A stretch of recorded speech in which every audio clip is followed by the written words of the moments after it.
माननीय अध्यक्ष महोदय, इस विषय की प्रस्तुति करते हुए समझ आता है कि यदि हम महाराष्ट्र की खेती को ध्यान से देखें तो एक सत्य धुएं की तरह हमारी आंखों में चुभता है कि पसीना किसान का बहता है लेकिन मिठास किसी और की थाली में। महाराष्ट्र में भड़के 2025 के महाएल्गार आंदोलन ने पूरे देश के सामने एक प्रश्न कठोरता से उछाला है कि यदि किसान की कर्ज मुक्ति यह उसके समस्या का समाधान होती तो आज भी वह आंदोलनों में क्यों खड़ा होता। हमारे भारत देश के बड़े बड़े नेता खुद को नॉन बायोलॉजिकल कहते हैं, हिंदूवादी कहते हैं, लेकिन इन्हीं के शास्त्र में यह लिखा हुआ है कृषक पितृवत पिता, अर्थात किसान समाज का पालन करता है लेकिन इन्हीं के कार्यकाल में आज वह सहारे की तलाश में है। और अगर बार बार की कर्ज मुक्ति यह सच में उसके समस्या का समाधान होती तो आज भी वह आंदोलनों की दलदल में क्यों फंसा होता। और इसीलिए इस विषय को मद्देनजर रखते हुए इस प्रगल्भ विचार मंच को भी विषय मिलता है, सरकार की दी हुई कर्ज मुक्ति यह किसान के विकास के लिए सक्षम पर्याय होगी क्या। और इसी प्रश्न का उत्तर देने के लिए नमस्कार, मैं वंशिका गायत्री नरेंद्र ठाकरे, वर्ग कक्षा 10वीं के छात्र आज आपके सामने असहमत पक्ष प्रस्तुत करने आए हैं। अध्यक्ष महोदय, यह कहते हुए खेद होता है कि कर्ज मुक्ति है सिर्फ और सिर्फ एक राजनीतिक चॉकलेट है। जब बात आती है उसके भविष्य की, उसकी फसल की, उसके सिंचन की, तो उन्हें एक ही राहत दिखती है, वह है कर्ज मुक्ति। और अगर 100 ml की शैम्पू की पैकेट पर यह 18% GST लगाकर, मनमानी MRP लगाकर कंपनियां उसे बेच सकती है तो क्या किसान इस देश का प्रोड्यूसर नहीं बन सकता। अध्यक्ष महोदय, यदि बाकी देशों की तरह हमारा देश भी यह कोल्ड चेन यानी भंडारण की तकनीक अपना ले तो इनका जो 15 से 20% का अनाज, जो वार्षिक अनाज है, वह सड़कर नष्ट हो जाता है, वह सड़ने से बच सकता है। और इतना ही नहीं, किसान की फसल के दाम यह 70 से 75% तक गिरने से बच सकते हैं। और लेकिन इनका तो सही धोरण है, व्यवस्था का सही धोरण है कि मिट्टी वालों को छोड़ो और माल वालों को जोड़ो, क्योंकि जो मिट्टी में पसीना बहाते हैं उनसे ही इन्हें चंदा मिलता है, उनसे इन्हें चंदा नहीं मिलता, और उद्योगपति से इन्हें चंदा मिलता है और इनका काला धंधा चलता है। अध्यक्ष महोदय, राष्ट्रसंत तुकडोजी महाराज कहते थे, शेतकरी हा राष्ट्राचा कणा, शेतकरी हा राष्ट्राचा कणा, पीक पिकवी सोन्यापरी पण त्याला भाव कसला। मतलब यहाँ से 100 साल पहले तुकडोजी महाराज का जो दृष्टिकोण था वह आज की सत्य परिस्थिति बन चुका है, क्योंकि सच में हमारा किसान यह कीटनाशकों, उर्वरकों, मशीनरी के कीमतों में उलझा पड़ा है।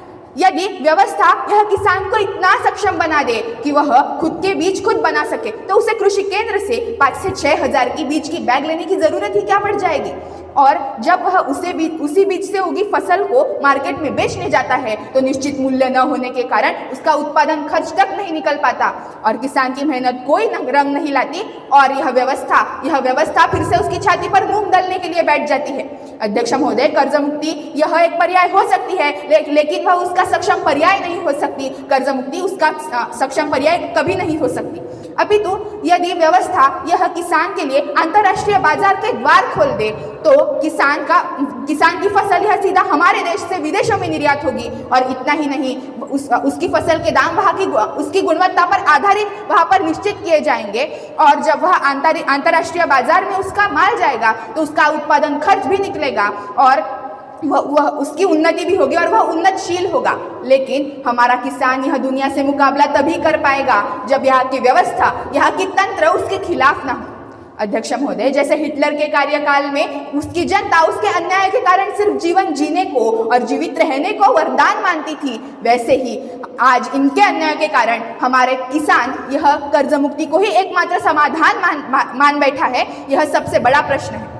अध्यक्ष महोदय, मैं आपके सामने एक उदाहरण पेश करना चाहूँगी, वह है जापान का। वह भले ही क्षेत्रफल में हमारे देश से छोटा हो, लेकिन कृषि उद्योग में हमसे उतना ही विकसित है, क्योंकि वहाँ के किसान यह खेती ड्रिप इरिगेशन से करते हैं, जिससे 50% पानी की लागत उन्हें कम लगती है। और इतना ही नहीं, AI मॉड्यूल्स उन्हें चेतावनी देते हैं कि बीज फसल कब बोनी चाहिए। और इतना ही नहीं, सबसे मुख्य बात यह है कि वहाँ की सरकार ने पिछले 30 वर्षों से एक भी कर्ज मुक्ति नहीं दी है, क्योंकि वहाँ की सरकार वहाँ के किसानों को इतनी सारी सुविधाएं मुहैया कराती है कि वहाँ के किसान को कर्ज लेने की जरूरत ही नहीं पड़ती।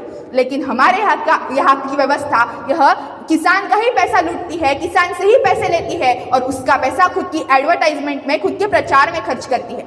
आज फर्क क्या है जापान में और भारत में? वह फर्क इतना है सहायता और सक्षमता का। अध्यक्ष महोदय, यदि किसान को 50% MSP देकर या 50% MSP देकर उसकी सिंचाई का सार्वत्रिक विकास कर कर और उसके ग्रामीण स्टार्टअप कर कर अगर यदि यही सरकार उसे सुविधाएं दे तो आज किसान को कर्ज लेने की जरूरत ही क्या पड़ जाएगी। अध्यक्ष महोदय, विषय का खंडन मंडन करते हुए मैं यह कहना चाहूंगी कि अभी मेरी प्रतिस्पर्धी दोस्त यहाँ आकर गई और विधान कर गई जिसमें ना कोई तर्क था ना कोई अर्थ था। वह कहकर गई कि कर्ज मुक्ति यह उसको आर्थिक आधार दे सकती है, लेकिन मैं उस दोस्त को बताना चाहूंगी कि आर्थिक आधार तो देती है, लेकिन फिर भी आर्थिक आधार देती होगी और यह उसका समाधान होता तो अभी तक चली आ रही कर्ज मुक्ति के आंदोलनों की परंपरा का अंत आज ही हो जाता। लेकिन वह भले ही उसे आर्थिक उपाय देती हो, आर्थिक आधार देती हो, लेकिन वह उसे फिर से कर्ज लेने की जरूरत क्यों आन पड़ती है। अध्यक्ष महोदय, यदि यह उसका एकमात्र समाधान होती तो आज भी किसान यहाँ आंदोलनों में खड़ा नहीं होता। अध्यक्ष महोदय, यदि यह उसका उपाय होती तो आज भी निश्चित मूल्य या आज भी किसान के फसल को निश्चित मूल्य न होना, प्रकृति का प्रकोप, क्या इसका उत्तर भी कर्ज मुक्ति ही है? बिल्कुल नहीं। इसका उपाय यही हो सकता है कि उसको एडवांस तकनीक अपनाना सिखाना, उसके लिए कार्यशालाएं लेना। इतना ही नहीं, हमारे किसान के फसल को सही दाम देना और हमारे किसान को आत्मनिर्भर बनाना, हमारे किसान के लिए अंतर्राष्ट्रीय बाजार के द्वार खोल कर देना और हमारे किसान को आत्मनिर्भर बनाना। अध्यक्ष महोदय, हमारे देश की पहचान यह कृषि प्रधान देश से है। हमारे देश की दुनिया में पहचान यह किसानों की वजह से है, लेकिन आज उसी किसान का अपमान खुद ही के देश में हो रहा है। यह सबसे लज्जास्पद बात है। इससे बड़ी और विडंबना हमारे लिए क्या हो सकती है। अध्यक्ष महोदय, अंत में सिर्फ यही कहना चाहूंगी, मैं इस विषय पर अड़िग हूँ और कर्ज मुक्ति है इसका सक्षम पर्याय हो ही नहीं सकती। इसका सक्षम पर्याय हो सकती है हमारे किसान की उन्नति करना, क्योंकि राष्ट्रसंत तुकडोजी महाराज कहते थे कि जब किसान उन्नति करेगा तो समाज उन्नति करेगा और जब समाज उन्नति करेगा तो देश उन्नति करेगा। लेकिन आज जब यही किसान समस्या में उलझा पड़ा है तब यही समाज चुप बैठा है। अंत में सिर्फ यही कहना चाहूंगी कि खेती वाला हारे तो अपराध, फैक्ट्री वाला जीते तो नीति, कानून भी यहाँ चलता है बस तिजोरी की प्रीति। किसान की गलती जेल, अमीर की चाल तरक्की, किसान की गलती जेल, अमीर की चाल तरक्की। यही से विडंबना की झलक उठी सच्ची, यही से विडंबना की झलक उठी सच्ची। धन्यवाद।